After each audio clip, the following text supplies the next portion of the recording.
Join Carol Davies on globalvoiceradio, the host of Only the Best for You. Be a changemaker and unlock the secret to your best life. Hello, everyone. Welcome back to the show, Only the Best for You, here on Global Voice Radio. My name is Carol Davies of Passion Motivator Coaching. I'm so pleased to share with you the best information and speakers about how you can be a change maker to make the world and yourself the best you can be. Today, I'd like to explore the topic, how can you develop your positive self-confidence? Here's a quote I like very much by Virginia Woolf. She says, self-confidence is the key to success. Without self-confidence, we are babies in the cradle. Just to let you know, thought I'd recount a little story from when I was young. Ruth was one of my best friends in elementary school. She was not the most talented student, nor the most intelligent. She was not the best student in class, but she had great confidence. She had this special attitude of, I can do it, what they say in French, the je ne sais quoi. Later, after graduation, she went on to work for a corporation. I followed her career, and when she went up the corporate ladder, I saw her take on projects that took major skills, and I thought she didn't have them. She just attacked each project using this I can do it attitude, and she always found the right resources to either acquire the skills she needed or found the right people to take on the assignments she could not perform herself. I was always amazed at her achievements. From observing Ruth and many other people around me in my career, I learned a very important lesson. One's confidence determines one's career. A person can be a genius. He or she can be most qualified for a job. And if he or she believes that they can do it, they might not even take on the assignment in the first place. If they do take it on, most likely they will not be as successful as they could be because they didn't have the belief in themselves. Just a few weeks ago, I had a conversation with a friend, Tammy. She's very talented and she's a psychologist, very respected at her work and by her superiors. She told me about a position that had become available at her office. I thought that it would be a fabulous opportunity for her, but she said she's not going to apply for this position because she doesn't have enough experience. She doesn't have the skills needed, and it will take at least another 5 years for her to be able to fulfill this position. Now, whether Tammy was right or not in her assessment, I think that this incident proves my point that confidence is a deciding factor for how successful one will be. I've read many books on the subject of confidence, self-esteem, and positive thinkings.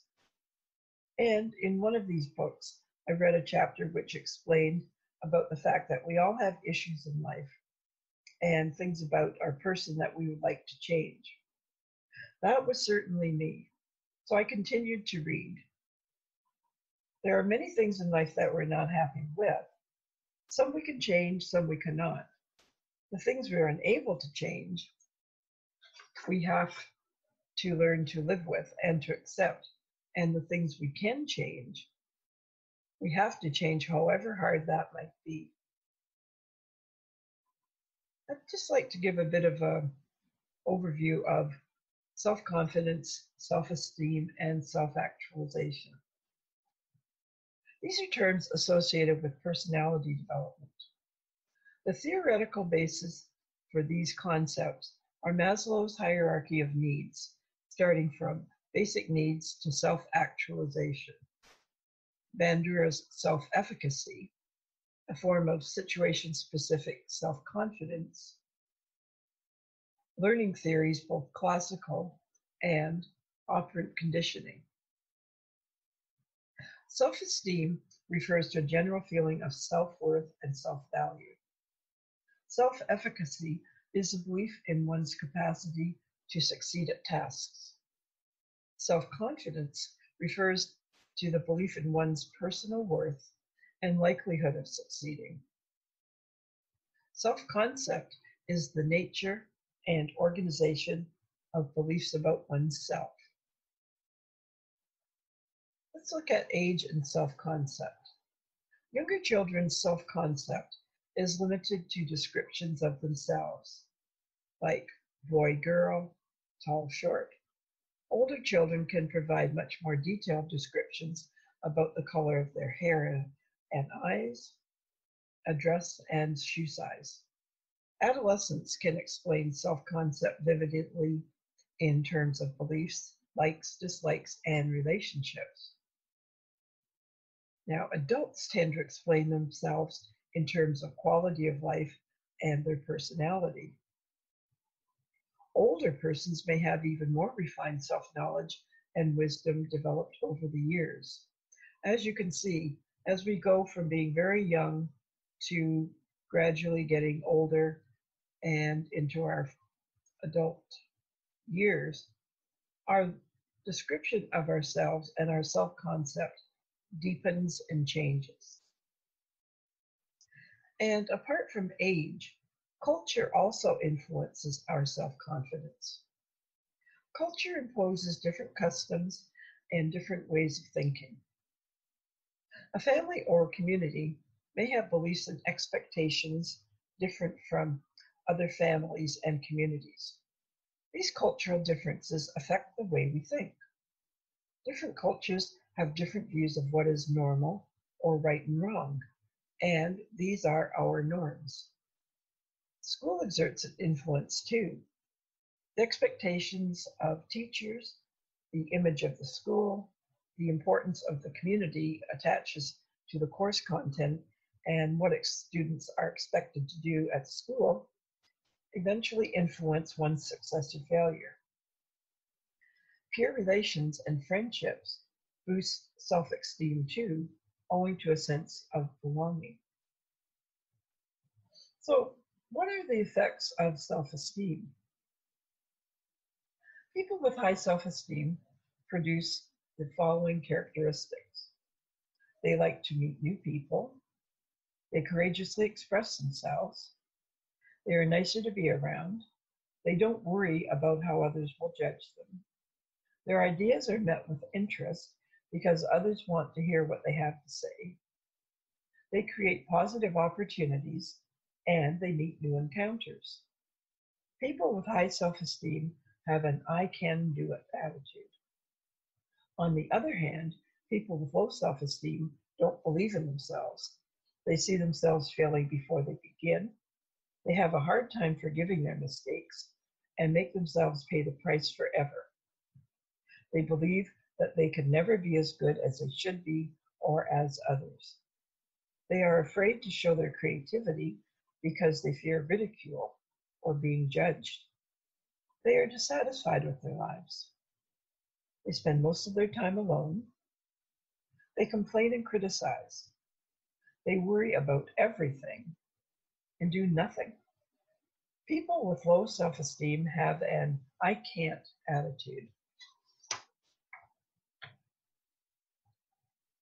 I'd like to just explore a few steps to high self-esteem. For example, you can try the various steps in this list. Forgive yourself for past mistakes.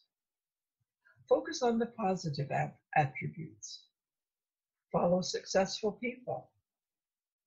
Have positive self-talk. Exhibit a good attitude. Get plenty of rest. Learn work skills. Practice your talents. Be physically fit. Learn new things. Improve your personal relationships. And dress well. Now, here are some questions to assess your self-talk about self-confidence. Here are some questions that you may ask yourself. When am I overconfident? Is my confidence consistent throughout an event? When do I have self-doubts? How do I recover from my mistakes? Am I indecisive in certain situations? Do I look forward to enjoy games while highly competitive? How do I react to adversity? What would happen if I believed in myself 25% more? So, on a piece of paper, write down the percentage of how much you believe in yourself. That will clearly indicate how much you believe in yourself. If the number is low, maybe you should think about developing your self-confidence. Here are a few ways that you can develop self-confidence. Emphasize your strengths and applaud your own efforts. Take risks and never fear losing. Use encouraging self-talk. It's perfectly acceptable to try your best, but do not shoot yourself down if the outcome is not perfect. Self-evaluate. It's helpful to ask for the opinion of others, but learn to evaluate yourself independently. Watch out for undue criticism, especially your own. Relive past times when you feel dampened by the present situation. And you'll see that you really are a success in many, many situations. Temporary fluctuations in our feelings of self-confidence are fairly common. They happen to most of us. If, however, your self-confidence is low for a prolonged period of time, or your mood shifts quite often, it might be time to get some additional help. It may be that you never really developed a good solid concept of yourself as you were growing up and do not now possess a firm positive concept of yourself to build upon. Judge yourself in terms of your own realistic expectations. Bettering oneself should be a lifetime goal. We grow with models who appear to be perfect at everything. Heroes are good to look at, but they have their problems too. Accept yourself. Stop worrying about the things you can't change. Change what can be changed. Some things change fast, others gradually, and a few never change. There are things we inherit, but we can change our attitude about it. Try everything in your means to bolster up your self-confidence. Self-confidence is extremely important in almost every aspect of our life, yet so many people struggle to develop it. Sadly, this can be a vicious cycle. People who lack self-confidence can find it difficult to become successful. After all, most people are reluctant to back a project that's being pitched by someone who is nervous, fumbling, or over-apologetic. More likely, you might be persuaded by someone who speaks clearly, who holds his or her head high, who answers questions assuredly, and who readily admits when he or she does not know something. So, how can we understand self-confidence? Two main things contribute to self-confidence: self-efficacy and self-esteem.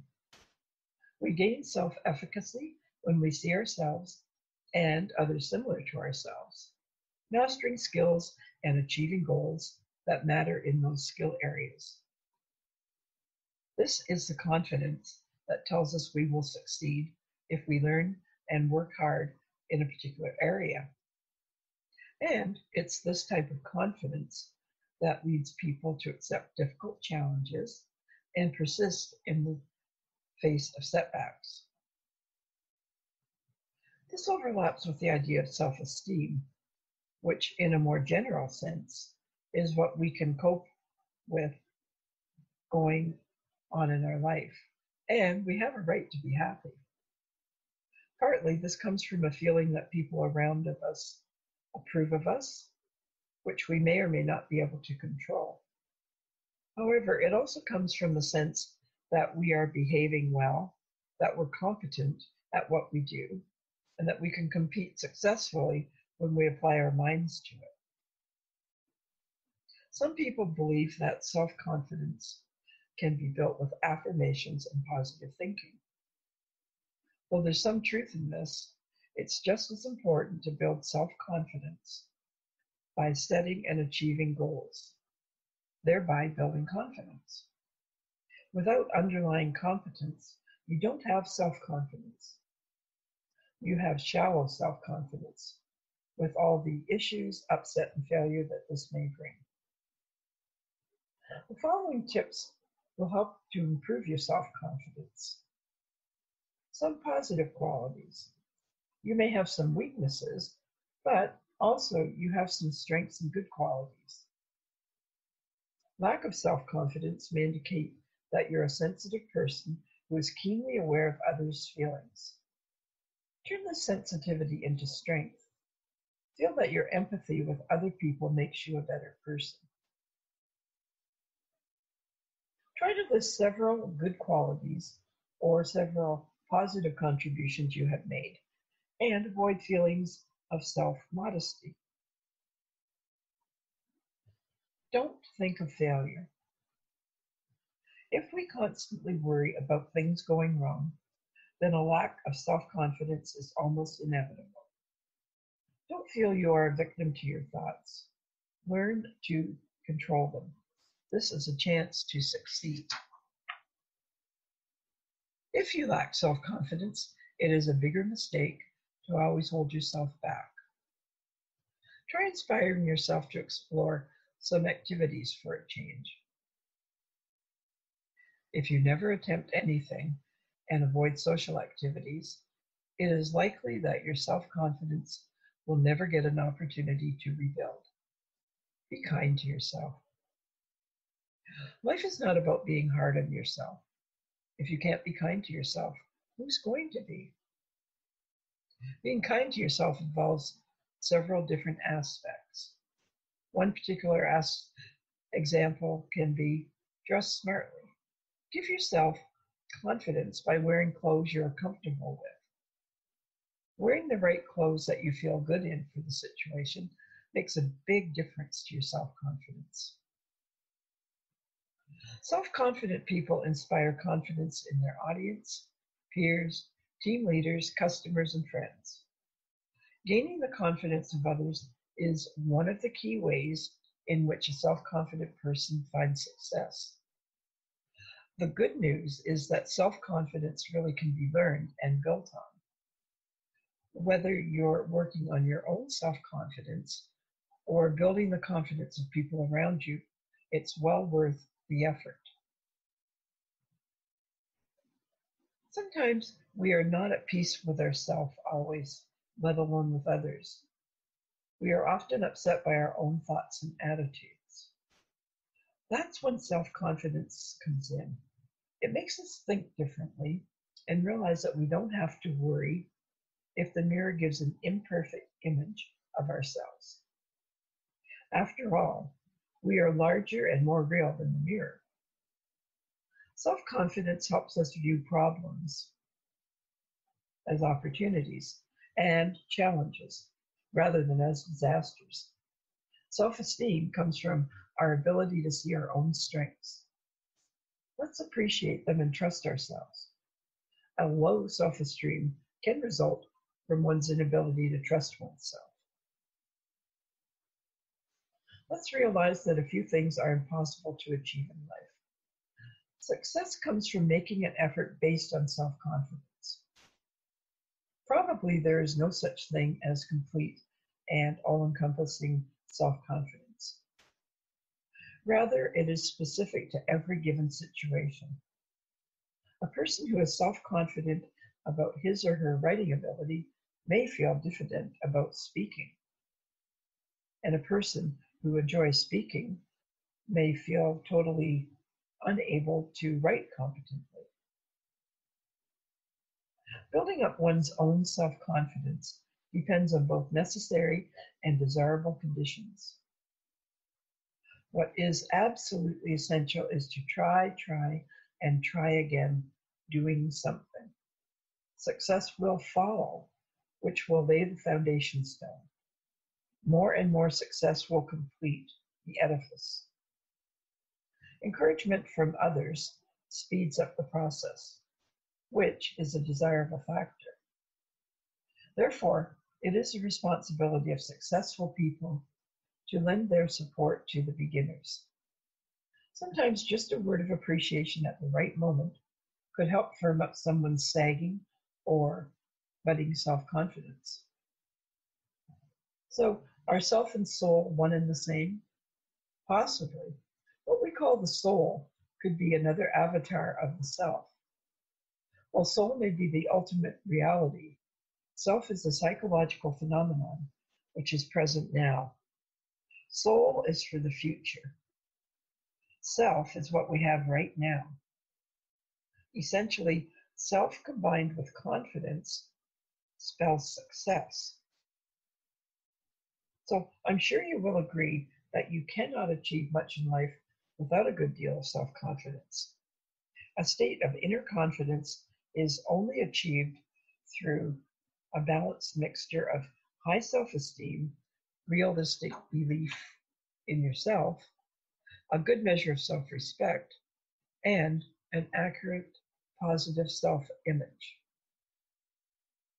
The way you feel about yourself, how you see yourself, and believe others see you is a key issue in how you live your life. It is the foundation upon which you build your successes and the shaky ground in which your failures occur. By developing your self-confidence and belief in your own innate abilities, you will be able to recognize and take advantage of more of the opportunities that are presented to you, but until now have gone unnoticed. You will also have the strength and inner belief that it is essential in overcoming the inevitable pitfalls and obstacles that life throws at you. By developing this aspect of your personality, you can achieve what may now to be impossible goals. For each time you put your newfound confidence to the test and discover that you are a winner, you will strengthen it immeasurably and move forward in your own personal development at a greater speed than you can imagine. Your belief in yourself will grow with each new challenge until you begin to see challenges not only through the eyes of a person who believes in themselves, but also as someone who knows that they can achieve anything. Because you begin to see yourself as a person who has the confidence in their abilities to find a way to do it. Consider this little story. When Hannibal told his generals he wanted to cross the Alps with about 38,000 infantry, 8,000 cavalry, and 37 war elephants to reach Italy and attack Rome, the replies were unanimous. It can't be done. Hannibal's reply to this is the now famous quote, "We will find a way, or we will make one." Such was the confidence he had in his own abilities. Here are some points you can follow that will help you develop a similar level of self-confidence. As best you can, stop berating and judging yourself harshly. There are numerous people in the world who will jump at the chance to do that for you. Be gentle with yourself and recognize that your mistakes are merely learning opportunities. Keep in mind that your words have power. They direct your thinking. When you speak in a certain way, you begin to formulate ideas and beliefs which are in harmony with the words you are using. These beliefs in turn have a major impact on the action you take and the way you conduct yourself throughout your life. So, Choose words that uplift you, encourage you, and strengthen you. And go easy on yourself when you make a mistake. Recognize what it is you have to learn from it and move on. I often say there's no such thing as failure. What we have in life is a series of choices. You make a choice on a particular project or task you're doing, and then you go ahead and do it. It may not work out the way you thought. Often it can be called failure, but I say it's just a choice that didn't work out. You have maybe 500 other choices you can look at, choose another one, and go on. How much more positive is that? Seek out the company of people you want to emulate. Look for self-confident people to mirror. Watch the way they walk and how they talk. Put yourself in positive environments as much as you can. Your environment and the people around you dramatically affect your level of confidence, whether you realize it or not. Immerse yourself in people who build you up, but that are honest and forthright with you.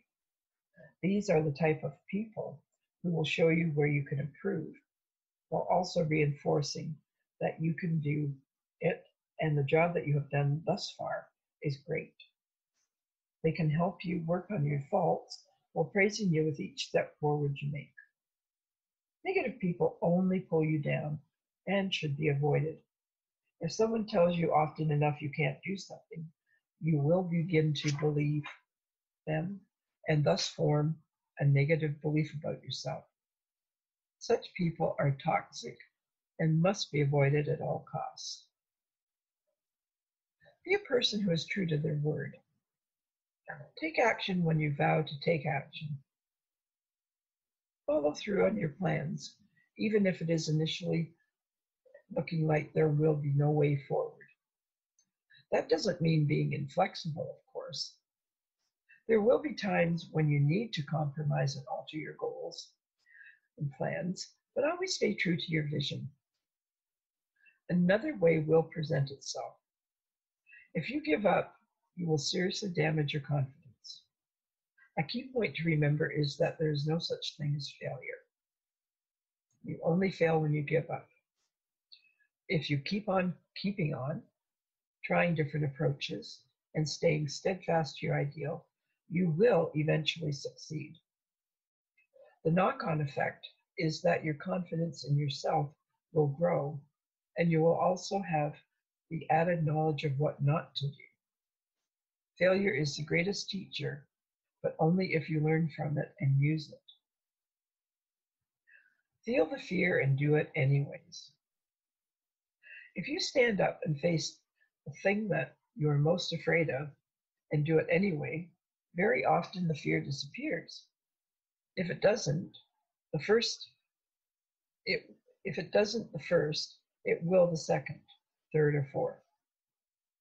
Doing this will prove to your subconscious mind that nothing bad did occur from taking that action.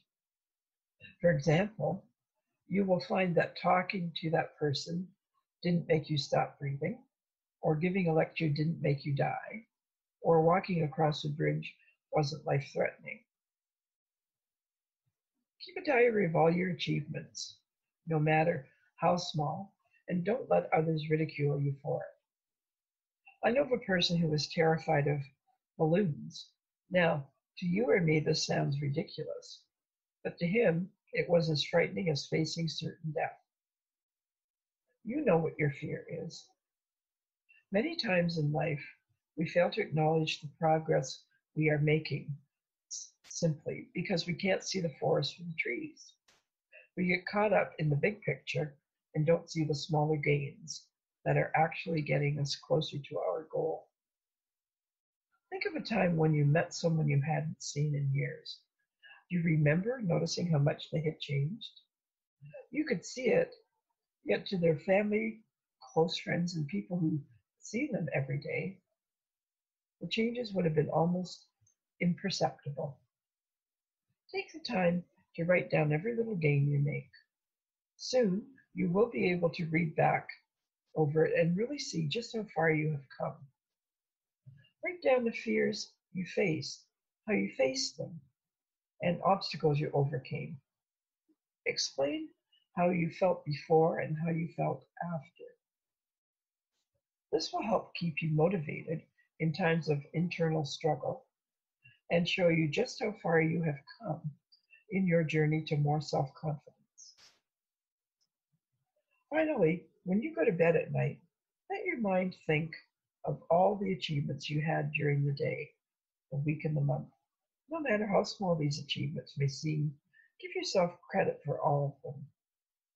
Upon waking in the morning, visualize to yourself for 5 or 10 minutes, beaming with joy and confidence as the day unfolds. And you will literally set yourself up for a successful day and incredible life full of self-confidence.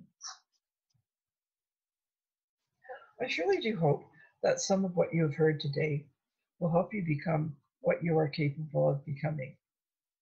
We deserve to have the best life we can design and make happen. Go for your dream. You can do it. If I can help you with further information or answer any questions, please contact me, Carol Davies, the Passion Motivator, at my website, thepassionmotivator.com, or by email at coachcaroldavies@gmail.com. Remember, making changes in your life is something you can do. You can get that self-confidence. Absolutely guaranteed.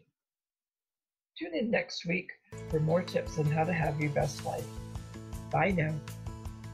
Tune in every Wednesday at 12 p.m. Eastern for Only the Best for You with Carol Davies on Global Voice Radio.